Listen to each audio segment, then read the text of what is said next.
Winnebago County, the sheriff and others are named in a lawsuit after a 74-year-old woman is murdered in her home last January.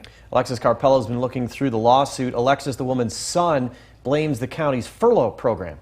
Yeah, that's right, Eric and Hannah. Shane Bauma was out of jail on a furlough program when he forced himself into 74-year-old Ellen Marsh's McChesney Park home, later killing her. Now Marsh's family says her murder was preventable. I don't want this to happen to another family. Last month, Timothy Marsh filed a 6-count lawsuit in connection to the death of his mother, Ellen Marsh. Shane Bauma was charged in Marsh's death. He was on furlough to a Salvation Army drug rehab program. At the time of the killing, he was allegedly missing from the rehab center and missed court dates, all violations of his furlough agreement. The people that should have prevented this could have prevented this. Those in power need to do their due diligence to make sure that this doesn't happen again.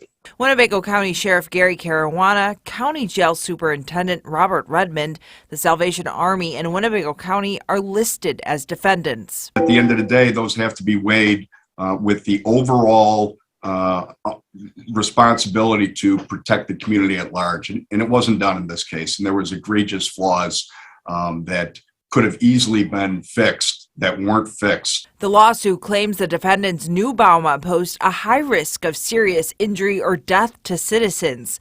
It also states the defendants failed to take adequate and appropriate steps to keep Bauma in jail. It's our government's responsibility, those that are in the area of law enforcement and corrections and rehabilitation, and that is to, certainly there's responsibilities towards the individual prisoners and the individuals that are defendants. I lost a mother. My children lost a grandmother. But it's more than that. I was robbed of more time for my mom. My children were robbed of that time. My mom was robbed of that time. Not enough was done to make sure that this didn't happen. And I believe that there can be more done to make sure that this doesn't happen to another family. I reached out to all of the named defendants. The Salvation Army says it has yet to be served papers. Winnebago County State's Attorney Jay Hanley tells us they have and plan to successfully defend themselves. The others have not gotten back to me. Bauma is due back in court March 11th. Eric?